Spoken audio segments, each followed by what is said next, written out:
దేవుని వాక్యములో నుండి ఒక భాగాన్ని ధ్యానం చేసుకుందాం. నాతో కూడా బైబిల్ గ్రంథాన్ని తెరిచి చూడాలని ప్రభు పేర మనం చేస్తూ ఉన్నాం. ఆది కాండములో నుండి కొన్ని మాటలు ధ్యానం చేసుకుందాం. ఆది కాండము 4వ అధ్యాయము. ఆది కాండము 4వ అధ్యాయము మొదటి నుండి ధ్యానం చేసుకుందాం. ఆదాము తన భార్య అయిన అవ్వను కూడినప్పుడు ఆమె గర్భవతి అయి కయోనును కనెను. యెహోవా దయ వలన నేను ఒక మనుషుని సంపాదించుకుందునని అనుకొనెను. తరువాత ఆమె అతని తమ్ముడైన హెబెలును కనెను. హెబెలు గొర్రెల కాపరి, కయోను భూమి సేద్యపరుచువాడు. కొంతకాలమైన తర్వాత కయోను పొలములో నుండి కొంత యెహోవాకు అర్పణగా తెచ్చెను. హెబెలు కూడా తన మందలో నుండి తొలిచూరు పుట్టిన వాటిలో క్రొవ్విన వాటిని కొన్ని తెచ్చెను. యెహోవా హెబెలును అతని అర్పణను లక్ష్య పెట్టెను.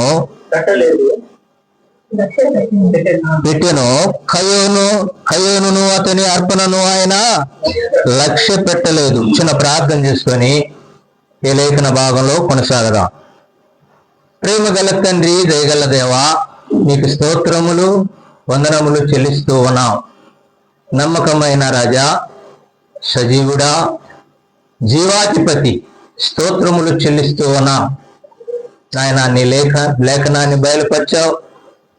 ఈ మాటలు చదువుటకు మాత్రమే పాత్రలము కాని నాయన, నీ మాటలను వర్ణించుటకైనను మా శక్తి అయినను మా జ్ఞానమైనను చాలదు కనుక బయలుపరచబడిన మాటలు చేరివచ్చిన నీ పిల్లలమైన మా అందరికీ తేటగా అర్థమగునట్లుగా దీవించి పంచిపెట్టమని యేసు ప్రభు పేరిటి స్తుతించి ప్రార్థిస్తున్నాము తండ్రి, ఆమేన్. ప్రియులారా, ఈ భాగంలో మనం చూసినప్పుడు మొట్టమొదటి మనుషులు కనపడుతూ ఉన్నారు కదా. దేవుని చేతితో చేయబడిన మనుషులు కనపడుతూ ఉన్నారు. వీరు స్త్రీ పురుషుల యొక్క కలయిక ద్వారా జన్మించిన వారు కాదు. ఎవరు? ఆదాము, హవ్వ. దేవుని యొక్క స్వాస్థ్యము ద్వారా చేయబడిన మనుషులు వారు కదా. మొదట ఆదామును చేశాడు. 2 అధ్యాయాలు కనపడుతుంది ఆ మాటలో. ఆదామును చేశాడు. ఆ తర్వాత ఆయనకు గాఢ నిద్ర కలుగు చేసి నరుడు ఒంటరిగా ఉండటం మంచిది కాదని దేవుడు గ్రహించి ఆయనకు సాటి అయిన సహాయమును చేసెను. ఎలాగ చేశాడు? 2వ అధ్యాయం ఆఖరి భాగంలో కనపడుతుంది. ఆదాముకి గాఢ నిద్ర కలుగు చేసి ఆయన పక్కటెముకలో నుండి ఒక ఎముకయు, ఆయన మాంసములో నుండి ఒక మాంసమును తీసి స్త్రీగా చేసి నిర్మించి ఆయన యొద్దకు తీసుకుని వచ్చి పక్కన పరుండబెట్టాను అని చూస్తూ ఉన్నా. గమనిస్తున్నారా? అయితే దేవుడి చేత సృజించబడిన మనుషులు ఆదాము, హవ్వ. వీరు దేవుని యొక్క పరలోకములో నుండి త్రోసివేయబడ్డారు. ఏదేని తోట అని ఇక్కడ రాయబడి ఉన్నది బైబిల్ పరిశుద్ధ గ్రంథములో. దేవుని సన్నిధిలో నివసించేవాడు, దేవుని యొద్ద ఉండే ఆదాము, హవ్వలు అక్కడి నుండి త్రోసివేయబడ్డారు. దేనివల్ల త్రోసివేయబడ్డారు? ఆజ్ఞ అతిక్రమం వలన త్రోసివేయబడ్డారు. దేవుడు వారిని చేసి వారిని ఆ తోటలో ఉంచి వారికి ఒక నిబంధన ఇచ్చాడు. ఏంటంటే, ఆదాము, ఈ తోట చెట్లో ఉన్న పళ్ళన్నిటిని నీవు తినే దానిని సగలు చేసి దానికి కావలి ఉండుము అన్నాడు. చెబితే ఆదాము అవ్వ ఏం చేశారు? కొంతకాలం అలాగుండి దుష్టుడైన సాతానుని మాట విని దేవుడు తినవద్దన్న పండు తిని అపరాధులయ్యి దేవుని యొద్ద నుండి, దేవుని ఏదేని తోటలో నుండి వారు త్రోసివేయబడినట్లుగా చూస్తూ ఉన్నాం. వారి లోకానికి వచ్చి ఏం చేస్తున్నారంటే ఇక్కడ ఈ వచనంలో కనపడుతుంది. ఆదాముకి అవ్వకి మొట్టమొదటి పుట్టిన కుమారుడి పేరు కయోను, రెండో వాడుగా పుట్టిన వాని పేరు హేబేలు. అవ్వ ఆదాము అనుకుంటున్నారు. మొదటి కుమారుడు జన్మించగానే అవంటుంది, ఆదాముతో అవ్వ ఏమంటుందంటే, నేను దేవుని దయ వలన నేను ఒక మనిషిని సంపాదించుకుంటుని. కయోను పుట్టినప్పుడు అంది. అలాగే హేబేలు జన్మించినప్పుడు కూడా అలాగే పలికింది. అలాగైన తర్వాత కొంతకాలం తర్వాత వారు పెద్దవారైనప్పుడు కయోను ఏం చేస్తున్నాడు? పొలమును చేతిపరుస్తూ ఉన్నాడు. చిన్న కుమారుడైన హేబేలు ఏం చేస్తున్నాడు? గొర్రెల కాపరి. కాబట్టి వాళ్ళు మొక్కుకున్నారు. ఒక మొక్కుబడి, యెహోవాకు మొక్కుకున్నారు. ప్రియులారా, తిమోతి రాసిన పత్రికలో మనం చూసినట్లుగా మీరు ప్రతి విషయంలో దేవునికి కృతజ్ఞతాస్తుతులు సమర్పించటం ఎంతో మంచిది. దేవునికి కృతజ్ఞతాస్తుతులు చెల్లించటం ఎంతో మంచిది. అందుకని వీళ్ళు మొక్కుబడి స్తుతి చెల్లించాల, దేవునికి స్తుతి చెల్లించాలని నిర్ణయించుకొని వారు కయోనేమన్నాడు? దేవా, నీవు నా పొలమును దీవించిన ఎడల అందులో మొదటి సంపాదనంతటి కూడా నీకు నేను వాటిని సమర్పించుకుంటానయ్యా అన్నాడు. అలాగే అతని తమ్ముడైన హేబేలు, దేవా, నీవు నాకు ఇచ్చిన ఈ మందలో పుట్టిన తొలిచూరు పుట్టిన వాటిని నీకు పరిశుద్ధముగా పవిత్రముగా వాటిని పెంచబడిన తర్వాత నేను వాటిని నీకు అర్పించదను అని. బాగానే ఉంది. ఇద్దరు అన్నదమ్ములలాగా మొక్కుకున్నారు, బాగానే ఉంది. దేవుడు కయోను యొక్క పొలాన్ని దీవించాడు. అలాగే హేబేలు యొక్క గొర్రెల మందలను కూడా దీవించాడు. దీవించబడిన తర్వాత అన్నయ్యన కయోను ఏం తీసుకుని వచ్చాడు? ఏదో పండింది, తూర్పాలు వేస్తారు కదా, పంట తూర్పాలు వేస్తారు. తూర్పాలు వేసిన తర్వాత మంచి మంచి ఎత్తుకొని తన కొట్లలో దింపుకొని ఆఖరిలో ఉంటే అవి తూర్పాలు కళాలు చేసే వాళ్ళకు బాగా తెలుసు. ఆఖరిలో ఏమిటి అమ్మా? మరీ పొట్టు కాదు, పొట్టు అది బాగా కేటాయించిపోద్ది. అటు బియ్యం కాదు, అటు సగం బియ్యం కాదు, కాలు గింజలు పట్టుకొని కయోను వాటిని తీసుకొని దేవునికి అర్పణ చెల్లిస్తానన్న, దేవునికి స్తుతి చెల్లించి ఆయనను ఆరాధించాలన్న ఉద్దేశం కలిగిన వాడై ఆయన మొక్కుకున్న మొక్కును మరిచిపోయి కాదు, ఏటానికి ప్రాణమో మనసు ఏటానికి మనసు రాక తాను తబకో ఎత్తుకొని కొన్ని తీసుకొని వచ్చి యెహోవా మందిరములో అర్పణగా పెట్టారు. అందరికంటే ముందు వచ్చాడు అన్నయ్య కయోను. ఎవరు రాల మందిరానికి? అందరికంటే మొదటి వచ్చిన వాడు కయోను కనపడుతున్నాడు. యెహోవా బలిపీఠం యొక్క తాను తీసుకుని వచ్చిన అర్పణ పెట్టాడు. అప్పుడు అందరూ వచ్చారు. అందరితో పాటు తన తమ్ముడైన హేబేలు వచ్చాడు. హేబేలు ఏమి తనన్నాడు? మందలో తొలిచూరి పుట్టిన వాడి దేవా, నీవు నాకు ఇచ్చిన వాటిలో మొట్టమొదటిగా పుట్టిన జన్మించిని నేను నీకు బలిగా అర్పిస్తాను అన్నాడు. వాటిని తీసుకుని భుజముల మీద వేసుకుని వచ్చినని కూడా రాయబడి ఉంది వ్యాఖ్యానంలో.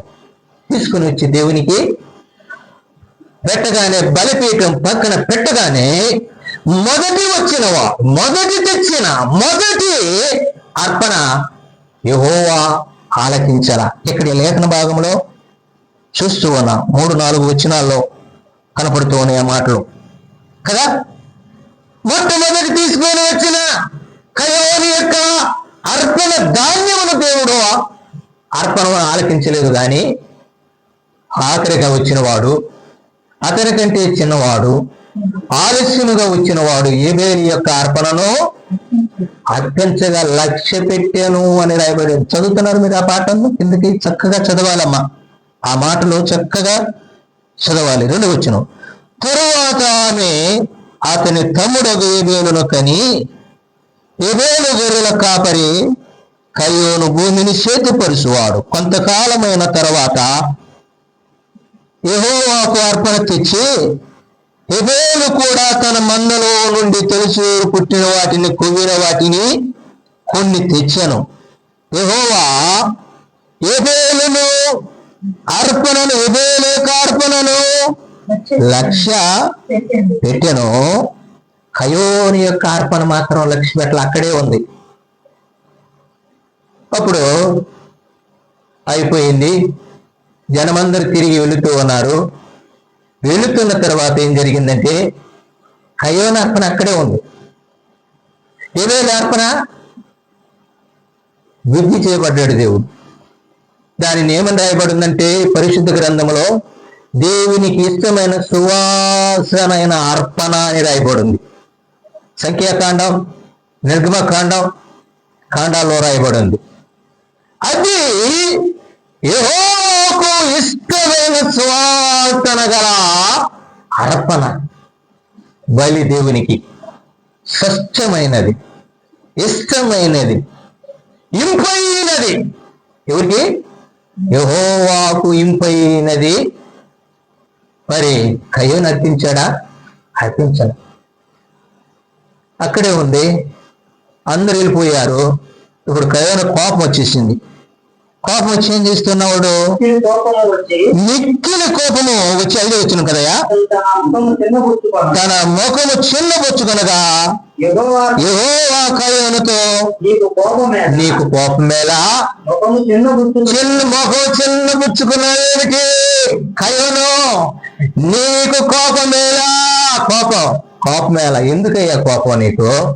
నీ ముఖం ఎందుకు చిన్నబుచ్చుకున్నావు? ఎందుకు అని నీవు సక్రియ చేసిన ఎడల నీవు తల ఎత్తుకొనవా? సక్రియ చేయని ఎడల నీవు తల ఆ పాపము పొంచియుండును అని రాయబడింది. పాపము వాకిట పొంచి కదా. పాపాలు, దోషాలు, అపరాధాలు చేస్తూ ఉన్నారు ఇప్పుడు మనుషులు. దీనివల్ల ఆజ్ఞ అతిక్రమించటం వలన కదా. ఆజ్ఞ అతిక్రమి మహా, రోమపత్రిక 6వ అధ్యాయంలో, ఆజ్ఞ అతిక్రమి మహా పాపము, పాపం వల్ల వచ్చు జీతం మరణాన్ని సంపాదించు. కయోను ఇప్పుడు ఏం సంపాదించుకున్నాడు? మరణాన్ని పాపాన్ని, మరణాన్ని కదా సంపాదించు. మొఖం చిన్నగుచ్చుకొని, ఆయనలో సక్రియ లేదు, ఆయనలో మంచి హృదయం లేదు, ఆయనలో దైవ హృదయం లేదు. ఆయన చిన్న పుచ్చుకుని మొఖం దేవుని యొద్ద నుండి తిరిగి వెళ్ళి, మరి పొలంలో వారు కాపలి ఉంటూ ఉన్నారు. కయోను తన పొలానికి కాపలి ఉన్నాడు. రాసులు ఉన్నాయి కాబట్టి ఏదేదో అలాగే గొర్రెల మందలు పొలంలో ఉండెను కనుక ఆయన మందలకు కాపల ఉండెను. ఇప్పుడు కయోను వెళ్ళి తమ్ముడైన ఏబేలు మీద పడి అతనిని ఖడ్గముతో చంపాను. ఆ రక్తం భూమిలో పడి యెహోవా చేతిలో పుచ్చుకొనను, యెహోవా యొద్దకు వెళ్ళి మొరపెట్టి చూకున్నట్లుగా ఈ వాక్యములు మనం ఈ వచనాల్లో చూస్తున్నాం ప్రియులారా.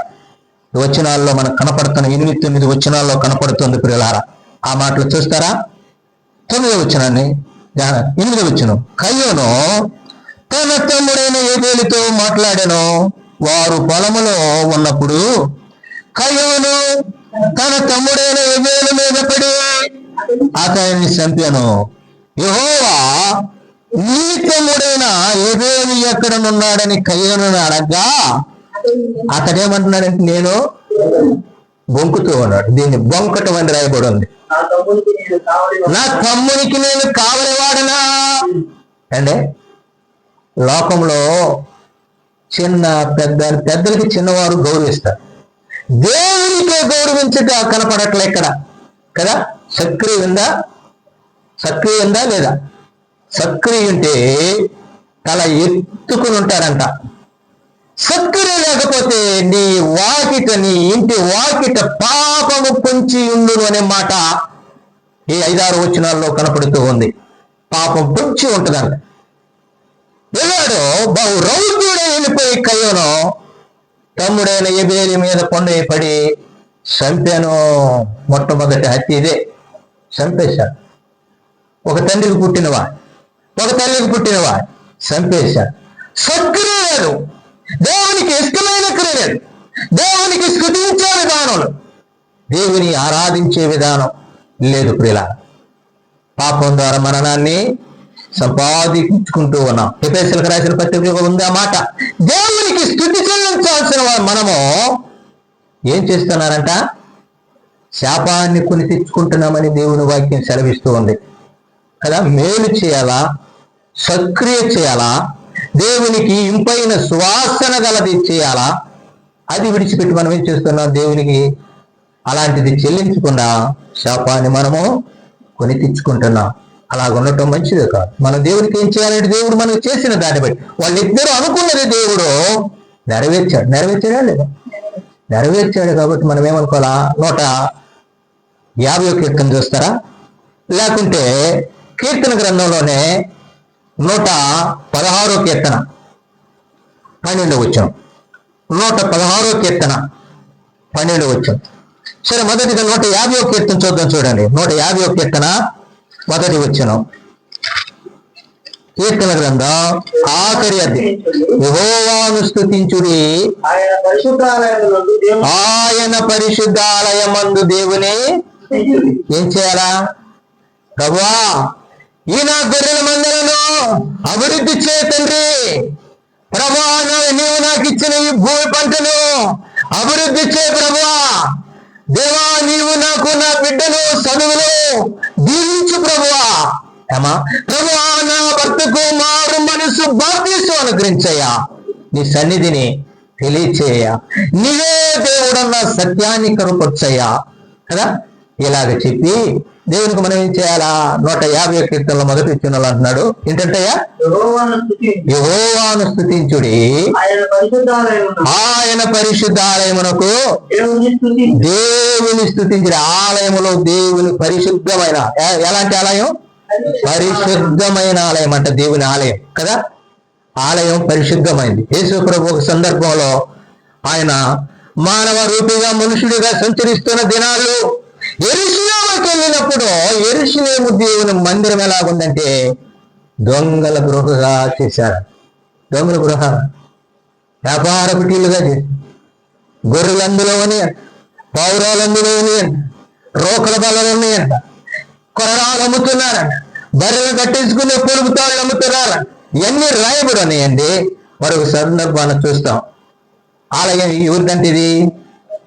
యేసు ప్రభు అన్నాడు ఆ లేఖన భాగంలో, ఇది నా తండ్రి ఇల్లు, సకల పరిశుద్ధులకు ప్రార్థన మందిరం. ఏంటమ్మా ఇది? సకల పరిశుద్ధులకు ప్రార్థన మందిరం దేవుడు ఇచ్చాడు. దేవుడు కయోనుని దీవించాడు, ఎబేలును దీవించాడు. దీవించబడిన బిడ్డలు ఏం పలకాలి? 150 కీర్తన మొదటి వచనంలో ఏమంటున్నాడు? యెహోవాను స్తుతించుడి, ఆయన పరిశుద్ధ ఆలయమునందు స్తుతించుడి, దేవుని స్తుతించుడి. తర్వాత వచ్చిన కూడా చూడాలి. స్తుతి స్తుతి స్తుతి. ఆ మాటలో చాలా, ఆ భాగంలో చాలా స్తుతులు కనపడుతున్నాయి. మీరు ధ్యానం చేశారు. ఆయన బలమును ప్రసిద్ధి చేయు, ఆకాశ విశాలమును బట్టి ఆయనను స్తుతించుడి, ఆయన మహా ప్రభువును బట్టి ఆయనను స్తుతించుడి, బోరుధ్వనితో ఆయనను స్తుతించుడి, స్వరమండలముతో సితారతోనూ ఆయనను స్తుతించుడి, కమ్మరతోనూ నాట్యముతోనూ ఆయనను స్తుతించుడే. ఏమా తంతి వామిద్యములతోనూ పుల్లన కోవిలతోనూ ఆయనను స్తుతించుడే. పురోగు తాళములతో యెహోవాను స్తుతించుడే. స్థుతి. మనం అందరం ఏం చేయాలమ్మా? కరోనాలో కాపాడాడు, చికెనేగుడేలో కాపాడాడు, షుగర్లో కాపాడాడు, అమ్మ బీపీలో కాపాడాడు. బాగానే ఉన్నాం, నడుస్తున్నాం, వండుకుంటున్నాం, తింటున్నాం. దేవుని సన్నిధికి వస్తున్నామా? దేవుని ఆరాధిస్తున్నామా? దేవునికి స్తుతి చెల్లిస్తున్నామా? చెల్లిస్తున్నామా లేదమ్మా? దేవుడు ఏం చెప్పాడు? మీరు ప్రతి సమయం ముందు దేవుని స్తుతించుట ఎంతో మంచిది అన్న. స్తుతి చెల్లిస్తున్నామా? ఈ మాట అన్నది దావీదు భక్తుడు. 116వ అధ్యాయం కీర్తన గ్రంథం ఆఖరగా ఈ మాట చూసుకొని మనం ఆరాధనలో కొనసాగదాం. 116వ అధ్యాయము 12వ వచనం. యెహోవా నాకు చేసిన ఉపకారములన్నిటికీ నేను ఆయనకి ఏమి చెల్లించదను? రక్షణ పాత్రను శాఖ పుచ్చుకొని యెహోవా నామమున స్తుతి చెల్లించదను. ప్రియులారా, ప్రియ సహోదరి సహోదరులారా, రక్షింపబడి బాప్తిసం పొంది ఆయన సన్నిధిలో, ప్రభు సన్నిధిలో ఆదివారం చేరవచ్చి, ఆదివారం ఎందుకు రావాలంటే ఇది దేవుడు విశ్రాంతి దినము. ప్రియులారా, దేవుడు దీనిని బలపరిచిన దినము, దేవుడు ఈ దినమును పరిశుద్ధపరచబడిన దినం. కాబట్టి ఆయన పరిశుద్ధ ఆలయంలోనికి చేరువచ్చి ఆయనకు స్తుతి చెల్లించాలి. ఎలా చెల్లించాలి? మరలా చదువుకుందాం. 16వ కీర్తన 12వ వచనం. యెహోవా నాకు చేసిన ఉపకారములన్నిటికీ నేను ఆయనకేమి చెల్లించదను. రక్షణ పాత్రను శాత పుచ్చుకొని యెహోవా నామమున ప్రార్థన చేసేదను. యెహోవాకు నా మొక్కుబళ్ళు చెల్లించుకుందును. ప్రియులారా, కయ్యను వచ్చింది మొక్కుబడి చెల్లించుకోవడానికి, అవునా కదా? ఇప్పుడు చూసుకున్నాం కదా అమ్మా, అవునా కదా? చెప్పండి. చెల్లించుకోవడం, మొక్కుబడి చెల్లి ఏదైనా వచ్చింది అందుకే కదా, మొక్కుబడి చెల్లించుకోవటానికి. మొక్కుబడి చెల్లించుకోవటానికి గత దినాల్లో యెఫ్తాను గురించి ధ్యానం చేశాం. యెఫ్తా దేవునికి మొక్కున్నాడు. కుమార్తె విషయమై ప్రలోభించి వచ్చినట్లుగా చూస్తున్నాం. కుమార్తె విషయమై ఒక్కటే కుమార్తె దేవునికి మొక్కున్నాడు. కుమార్తె ఎదురుచి మొక్కుబడి చెల్లించాలి. దేవునికి ఇచ్చిన మాట తప్పకూడదు, ప్రతి ఒక్కరికి తెలుసు. కాబట్టి కృంగిపోయాడు. అన్నాడు కుమార్తెతో, నా కుమార్తె, నీ యుద్ధములో అక్కడ చనిపోయి ఉన్న నాకెంతో మేలు కలిగింది. దేవుడు నన్ను అక్కడ బ్రతికించి, శత్రువు నా చేతికిచ్చి, నాకు విజయమును కలిగించి, తిరిగి నా గృహములకు వచ్చినప్పుడు నీ వచ్చి నాకు ఎదురొచ్చి నన్ను ఎంతగానో కృంగజేసితివి. బహు దుఃఖంలో మునిగిపోయిన వారిలో నీవు ఒకదాని అవుతివి. కుమార్తెను పట్టుకొని కౌగిలించుకొని బోర్నై నేలకు ఒరిగినట్లుగా చూస్తూ ఉన్న న్యాయాధిపతుల గ్రంథం. ప్రియులారా, దేవునికి స్తుతి ఎలా చెల్లించాలి? 13, 14 వచనం చూద్దాం. చూడనా, యెహోవా నా మొక్కుబళ్ళు చెల్లించుదను, ఆయన ప్రజల ఎదుటినే స్తుతి చెల్లించుదను. అమ్మా, ఎక్కడ చెల్లించాలి? ప్రజలంటే ఎవరోళ్ళు? దేవుని సరక్తమిచ్చి సంపాదించబడిన సంఘం కదా. నీవు నేను దేవుని ప్రజలం. నీవు నేను ఆయన ప్రాణమైన ఆయన సరక్తమును కాల్చబడితే ఆ రక్తముతో కడగబడిన మనము మనందరి ఎదుటే స్తుతి చెల్లించు. దావీదు చెల్లించు, మనము చెల్లించు. అంత మాత్రమే. యేసు ప్రభు ఆఖరి ప్రభు దినంలో ఇక ఆయన తెల్లవారితే సిలువ వేయబడాలి, చంపబడాలి, సమాధి చేయబడాలి, లేవాలి, తండ్రి యొక్కకి వెళ్ళాలి. అలాంటి సమయంలో ఆయన సహోదరులతో ఆఖరి రాత్రి భోజనం చేస్తూ అన్నాడు, సహోదరులరా, ఈ రాత్రి వేళ గొర్రెల మందలను కొట్టును, మందంతా చెదిరిపోవును, కాపరిని పట్టుకుని వేసి పెళ్లివాడు సిలువ వేసే వారిని ఆయన చంపుదురు. కనుక నేను ఇక మీదటి దీనిని మీతో చేయను. మీరు నా యొద్దకు వచ్చినప్పుడు, ఎక్కడికి? పరమందుకు, దేవుని రాజ్యంలోనికి వచ్చినప్పుడు మీరు నాతో కూడా ఈ ఆరాధన భోజనం చేస్తారని తెలపదు. అలాగే మనందరం కూడా ప్రభుకి స్తుతి చెల్లించుకుంటూ ఆయన చేసిన మేలులో, ఆయన చేసిన ఉపకారములో అన్నిటిని మనసులో ఒక్కసారి నెమరు వేసుకుంటూ ప్రభు స్తుతి చెల్లించి ఆయనను హృదయపూర్వకంగా ఆరాధించాలని ప్రభు పేర మనం చేస్తూ ఉన్నాం. దేవుడి తన మాటలు దీవించబడును గాక. పాత్ర కొరకై స్తుతి చెల్లించుకుందాం.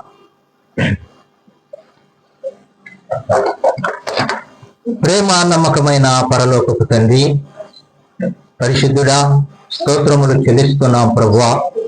ఈ పాత్రనైనా